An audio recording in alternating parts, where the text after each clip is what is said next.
Halo adik-adik, kembali lagi bersama kakak di Asik Belajar Bahasa Indonesia. Nah, kira-kira kalian sudah tahu belum nih materi apa yang akan kita pelajari saat ini? Ya, tepat sekali. Kali ini kita akan belajar materi bahasa Indonesia yaitu tanda baca titik koma dan juga titik dua.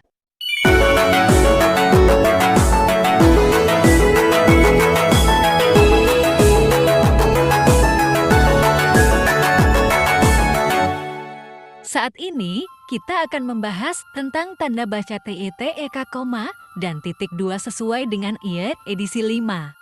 Nah, sebelum lanjut ke penjelasan, di sini kakak akan memberitahu kakak-kakak yang ada di dalam video ini. Ada Kak Dina, ada Kak Fahmi, dan saya sendiri Kak Vivi. Apakah kalian sudah mengetahui apa itu IE edisi 5?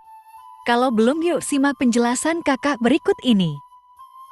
Kenalin ya, nama saya Dina Amalia Fadila dengan NIM 225211129 akan menjelaskan tentang EYD. EYD itu apa? EYD adalah pedoman resmi yang digunakan oleh masyarakat, instansi pemerintah, dan swasta dalam penggunaan bahasa Indonesia secara baik dan benar. Nah, edisi 5 itu artinya apa ya? Edisi 5 artinya selama perkembangan bahasa, EYD telah mengalami perubahan nama sebanyak 5 kali. Ya, yang pertama itu ada ejaan Van Ophusen pada tahun 1901, sedangkan pada tahun 1947 ada ejaan Suwandi, pada tahun 1972 ada ejaan Bahasa Indonesia yang disempurnakan atau EYD.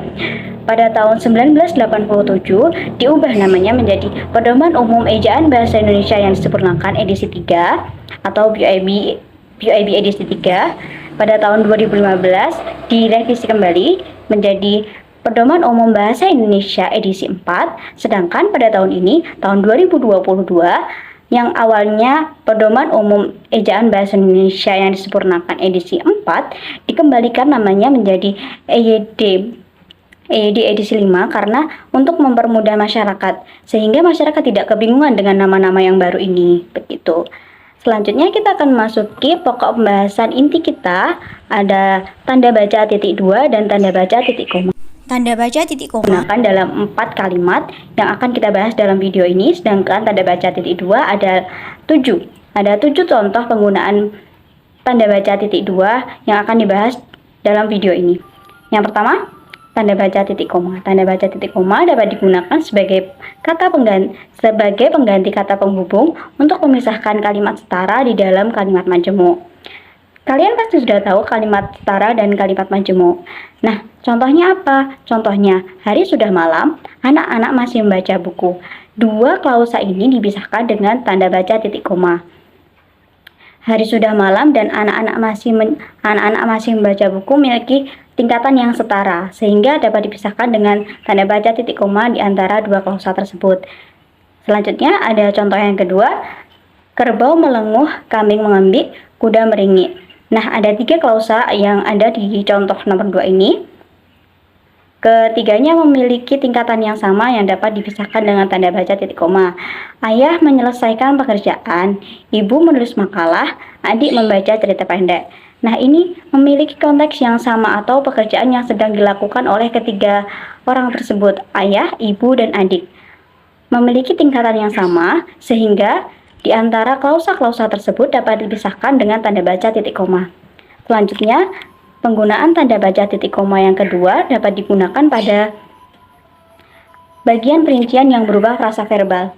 Contohnya apa? Contohnya, syarat mengikuti ujian penerimaan pegawai di lembaga ini adalah 1. Berkewarganegaraan Indonesia, 2. Beri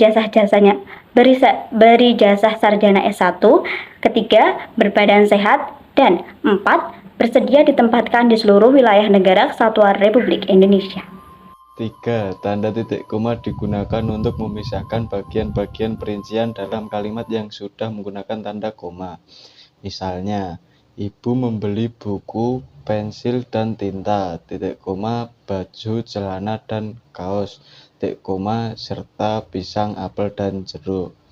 Contoh kedua, agenda rapat ini meliputi A. Pemilihan ketua, sekretaris, dan bendahara, titik koma.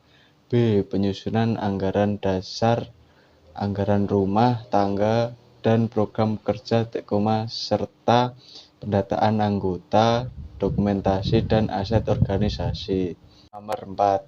Tanda titik koma digunakan untuk memisahkan sumber-sumber kutipan. Misalnya, kasus perencanaan bahasa di Indonesia dianggap sebagai salah satu yang paling berhasil. Fishman 1974, Meliono 1985, Samuel 2008, Wardow dan Fuller 2015. Yang kedua, tentang plagiarisme para penulis.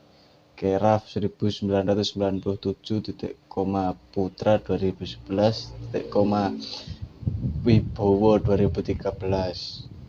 Sama-sama mengingatkan pentingnya pengutipan dan perujukan secara cermat untuk menghindari cap plagiat. Kemudian saya akan menjelaskan tentang penggunaan tanda baca titik dua. Tanda baca titik dua digunakan pada akhir suatu pernyataan lengkap yang langsung diikuti perincian atau penjelasan. Contoh, mereka memerlukan perabot rumah tangga. Titik dua, kursi, meja, dan lemari. Contoh yang kedua, saya akan membeli alat tulis kantor. Titik dua, kertas, tinta, spidol, dan pensil. Kemudian, aturan penggunaan yang kedua ialah tanda baca titik dua tidak digunakan jika perincian atau penjelasan itu merupakan bagian dari kalimat lengkap. Contohnya, kita memerlukan kursi, meja, dan lemari. Nah, pada kalimat tersebut tidak dibutuhkan tanda titik dua karena kursi, meja, dan lemari itu langsung pada perincian tanpa kata umumnya. Seperti contoh penggunaan titik dua pada nomor 1 tadi yang sudah dijelaskan sama Kak Fahmi. Jika semisalnya ada kata umumnya yaitu perabot rumah tangga dan diikuti kata khususnya yaitu meja, kursi, dan lemari sebagai perinci, maka penggunaan titik dua itu dibutuhkan. Kemudian contoh yang kedua ialah tahap penelitian yang harus dilakukan meliputi A. Persiapan, B. Pengumpulan data, C. Pengolahan data, dan D. Pelaporan. Nah, pada kalimat tersebut juga tidak dibutuhkan tanda titik dua.